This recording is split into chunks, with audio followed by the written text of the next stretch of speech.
Assalamualaikum warahmatullahi wabarakatuh.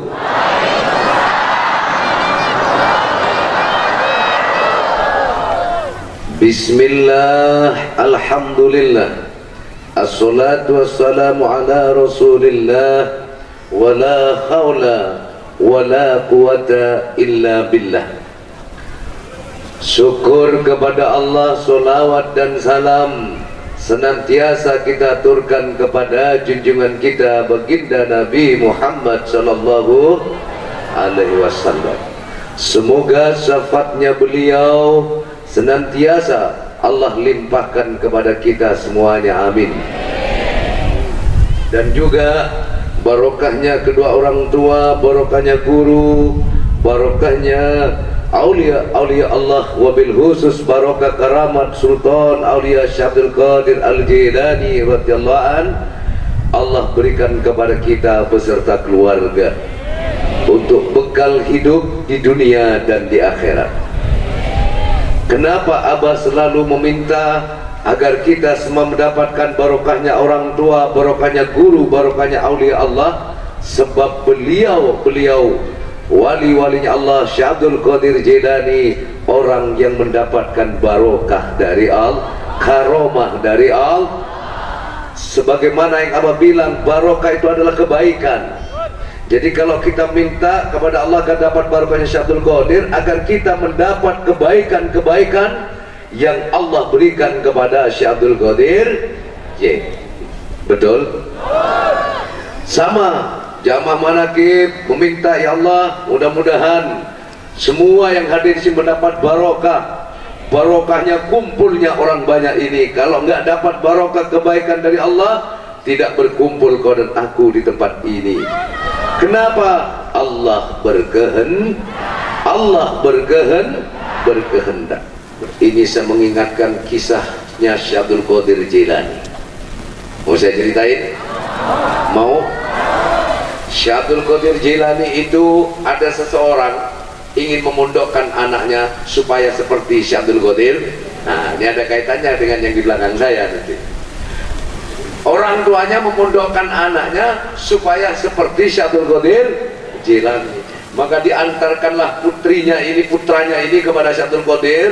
Kalau bahasa kita kiai, ini saya titip anak saya. Terserah panjenengan sudah. Anak saya mau diapakan, saya pasrahkan kepada panjenengan. Akhirnya ditinggal pulang. Sekian bulan kemudian sang ibu itu melihat, karena sudah nggak punya bapak, ya, jenguk anaknya. Apa yang terjadi? Yang lain ngaji, dia cuma tukang nungguin Syekh Abdul Qadir kalau habis makan, dia yang tukang bersih. Kalau dia makan ayam, tulang-tulangnya dibuang, dikumpulin.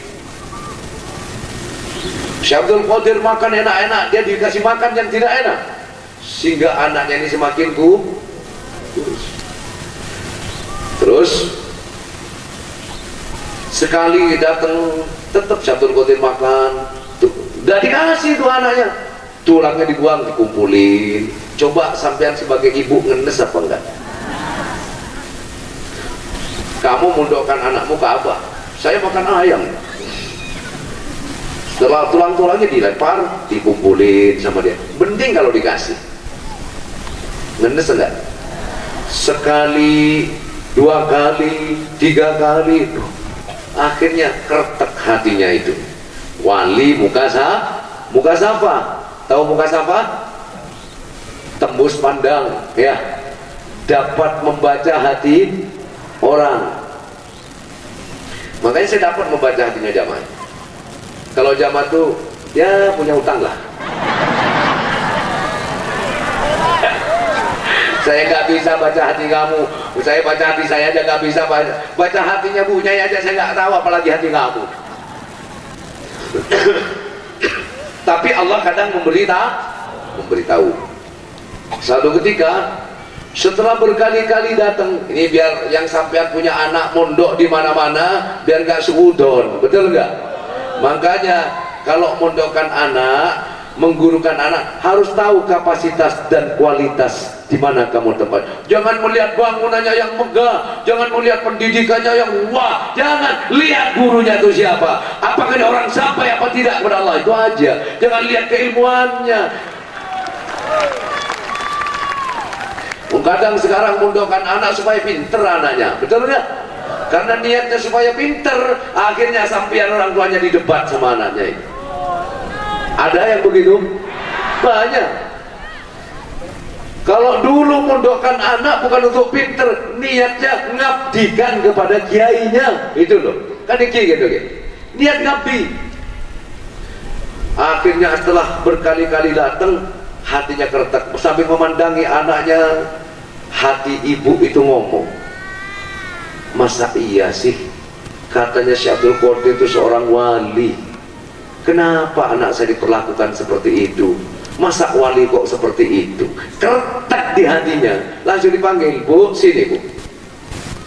Ibu dulu mondokkan anaknya supaya apa? Supaya kayak panjenengan. Kok saya mondokkan anak saya di sini supaya kayak Syekh Abdul Qadir, ngaji bisa segala macam. Tuh anak saya cuma tukang ngumpulin tulang-tulang bekas beliau makan. Kapan pinternya anak saya? Terus katanya wali kok begitu? Kok anak saya disia-sia karena saya miskin, karena gak punya bapak kali? Berkecamuk suudon kepada Syekh Abdul Qadir. Akhirnya dipanggil sama Syekh Abdul Qadir, Bu, sini. Dulu ketika saya, apa yang ada di hatimu, Bu? Apa niat ibu dulu waktu mondokkan anaknya ke saya? Supaya ngajing saya, supaya seperti panjenengan janjing saya. Ibu disuudon, berprasangka macam-macam. Apa yang ibu inginkan? Anak ibu dulu mondok saya, supaya kayak panjenengan Syekh Abdul Qadir. Oh begitu. Cong, kumpulkan itu. Mana tulang-tulang ayam itu yang kamu kumpulkan? Lihat, Bu. Kan sudah sebutan kepada Syekh Abdul Qadir, katanya wali, masa wali begitu, gitu loh. Langsung Syekh Abdul Qadir bilang, Bismillahirrahmanirrahim, ya tulang-tulang ayam, dengan izin Allah kembali kamu kepada wujudmu. Tulang ayam yang dibakar begini sudah tinggal tulangnya itu hidup kembali, kembali berkokok, hidup saudaraku. Kayak ayam kita, kayak ayamnya Imam Manaqib. Jadi ayam ini berkokok bukan seperti itu kokoknya, tapi kokoknya ayam langsung begini. Asyhadu an la ilaha illallah wa asyhadu anna Muhammadur Rasulullah. Syekh Abdul Qadir waliullah. Ibunya dikasih tahu sama ayam tadi bahwa Syekh Abdul Qadir ini walinya Allah. Baru nangis lagi. Bu, kalau anak sampean sudah bisa seperti ini, boleh makan enak. Ini loh jamaah hakikatnya. Makanya kalau mondokin anak jangan suudon, kalau berguru jangan suudon, husnudon saja, berprasangka. Maka dari hati-hati, kita punya hati ya. Kalau kamu berhadapan dengan polisi, duduk bersama polisi, jaga ucapan kamu. Kalau kamu salah ucap, kamu bisa masuk penjara. Betul? Kalau kamu duduk bersama ulama, bersama aulia Allah, bersama ulama, jaga hati kamu, jangan sampai punya kertek yang macam-macam.